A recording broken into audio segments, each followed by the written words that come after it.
6, a partir do verso 1, diz assim. Esse é um salmo de gratidão, irmãos, é uma oferta de gratidão. Aclamai a Deus toda a terra, salmodiai a glória do seu nome, dai glória ao seu louvor. Dizei a Deus, que tremendos são os teus feitos, pela grandeza do teu poder. A ti se mostram submissos os teus inimigos, prostra-se toda a terra perante ti. Canta salmos a ti, salmodiai o teu nome. Vinde e vede as obras de Deus, tremendos feitos para com os filhos dos homens. Converteu o mar em terra seca, atravessaram o rio a pé, ali nos alegramos nele. Ele, em seu poder, governa eternamente, os seus olhos vigiam as nações, não se exaltam os rebeldes. Bendizei, ó povos, o nosso Deus, fazei ouvir a voz do seu louvor, o que preserva com vida a vossa alma, e não permite que nos resvalecem os pés. Pois tu, ó Senhor, nos provaste, acrisolaste-nos como se acrisola a prata. Tu nos deixaste cair na armadilha, oprimiste as nossas costas, fizeste que os homens cavalgassem sobre as nossas cabeças. Passamos pelo fogo e pela água, porém, afinal, nos trouxeste para um lugar espaçoso. Entrarei na tua casa com holocausto, pagar-te-ei os meus votos, que proferiram os meus lábios, e que no dia da angústia prometeu a minha boca. Oferecer-te-ei holocausto de vítimas cevadas com aroma de carneiros. Imolarei novilhos com cabritos. Vinde, ouvi, vós que temeis o Senhor, e vos contarei o que tem Ele feito por minha alma. A Ele clamei com a boca, com a língua eu exultei. Se eu no coração contemplar a vaidade, o Senhor não me teria ouvido. Entretanto, Deus me tem ouvido e me tem atendido à voz da oração. Bendito seja Deus, que não me rejeita a oração, nem aparta de mim a sua graça. Que Deus abençoe a leitura da sua palavra. Te rendemos graças, Pai, por quem o Senhor é e pelos teus feitos extraordinários, Pai, no decorrer da história do homem, no decorrer da história do teu povo, no decorrer da história da tua igreja, Senhor, e no decorrer de nós, igreja local. Te glorificamos pelo teu cuidado constante para com as nossas vidas. Recebe nossa gratidão, nosso louvor, toda a honra, Senhor, que é dada exclusivamente ao Senhor, que o Senhor governe os nossos passos. Nós oramos, Pai, a Ti, no nome santo e precioso de Teu Filho Jesus Cristo. Amém. Os irmãos podem se sentar. Um coração agradecido, irmãos, ele sente a necessidade de louvar, de bendizer. Gratidão é um tema constante nas Escrituras. Nós não encontramos, se você fosse fazer estudo, se você fosse pregar, normalmente, você vai procurar determinados textos e talvez o professor ou o pregador até teria, entre aspas, por assim dizer, dificuldade de encontrar textos referindo-se diretamente à gratidão. Não é que ele não os tenha, é que, na verdade, toda a Escritura está repleta de textos de gratidão.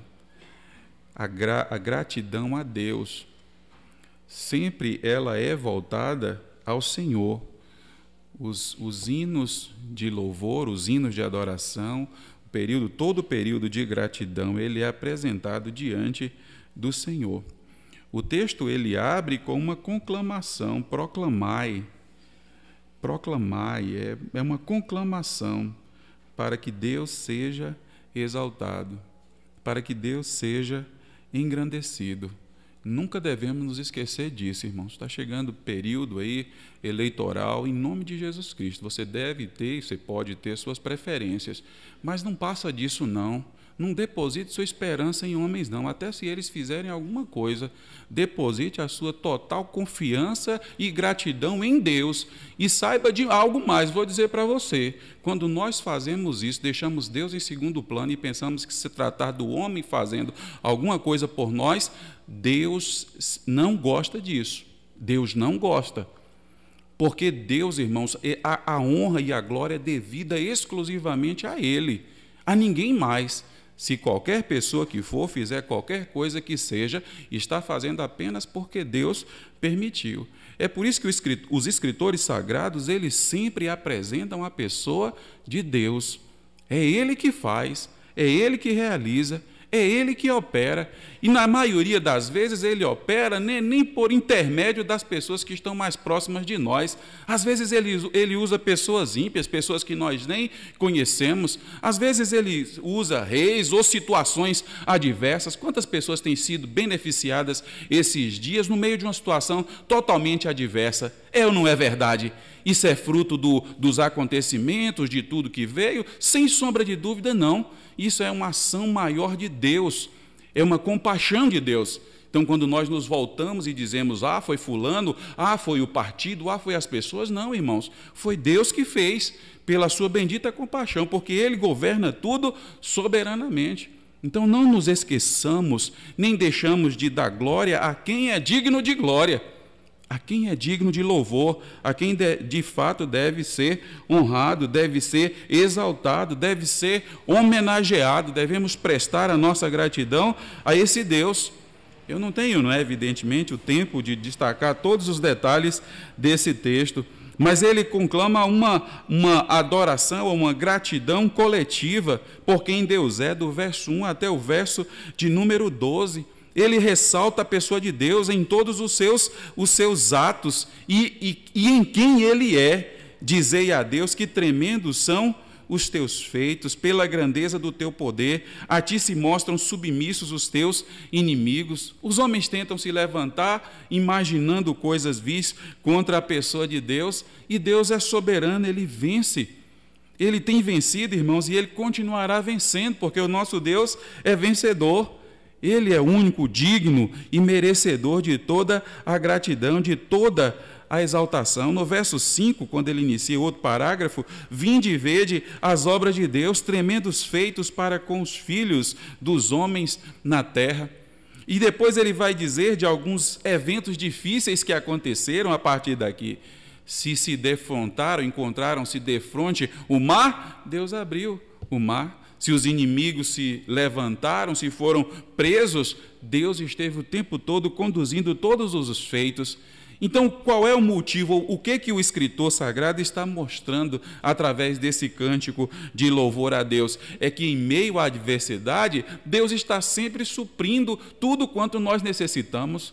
Se o mar está à nossa frente, o inimigo atrás de nós e as barreiras naturais, Deus abre o mar quando lhe é do agrado para que o povo possa passar a pés enxutos. Quando nós somos presos, é o que o texto vai descrever aí a partir do verso de número 11, somos provados, muitas vezes passamos por armadilhas, passamos por situações adversas, Deus está o tempo todo conduzindo a situação, é o que o texto sagrado vai nos apresentar. Deus está governando todos os eventos, de tal maneira que a vontade de Deus é que nós sejamos gratos.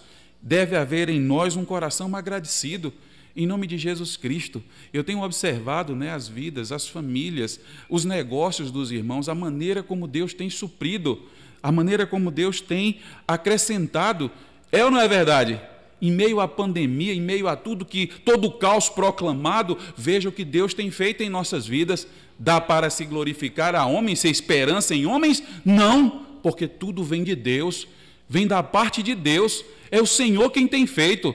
E se nós nos esquecermos disso, e se nós por um só instante começarmos a pensar que foi fulano de tal ou beltrano de tal, Deus pode mudar a nossa sorte, irmãos, porque Deus não divide a sua glória com absolutamente ninguém. Deus zela pela glória dele, é Ele que faz, é Ele que atua, é Ele quem opera para a glória exclusiva do nome dele. E nós, como igreja, precisamos estar bem cientes disso, dessa ação de Deus em nosso favor, desse desejo de Deus de fazer que o nome dele seja conhecido, e ele usa exatamente o seu povo. Quando você é abençoado no seu negócio, é porque Deus sabe que através das bênçãos que ele está dando em seu negócio, outras pessoas serão abençoadas. A sua oferta para missões, a sua oferta para a evangelização de forma em geral. Deus sempre visa que a bênção não é só para mim. Quando alguém pensa que prosperidade é algo pessoal, nas Escrituras nunca foi assim. Quando Deus me faz prosperar, é porque Ele quer que outras pessoas prosperem juntamente comigo. Quando eu retenho aquilo que Deus dá para mim, eu estou me esquecendo de fazer aquilo que Deus deseja, que eu perceba a necessidade das pessoas que estão ao meu redor. Nós temos sido agraciados com Deus, com grandes bênçãos, grandes milagres do Senhor têm sido operados em nossas vidas e nós não podemos esquecer de forma nenhuma. E a última parte, a partir do verso de número 16, vinde ouvir todos vós que temeis a Deus, e vos contarei o que tem feito Ele por minha alma. A Ele clamei com a boca, com a língua o exaltei. Se eu no coração contemplar a vaidade, o Senhor não me teria ouvido. Deus, ele supre as necessidades em meio às adversidades, depois ele traz para um ponto assim mais pessoal, não é? Para algo mais íntimo. E ele então continua conclamando essa adoração, e ele fala a respeito dos feitos que Deus fez de forma pessoal. E ele diz: se eu porventura começasse a imaginar que fora por minha habilidade, por minha capacidade, Deus não gostaria disso. Deus não ficaria satisfeito com isso. E ele então encerra dizendo: entretanto, Deus me tem ouvido e me tem atendido à voz da oração. Bendito seja Deus, que não me rejeita a oração, nem aparta de mim a sua graça.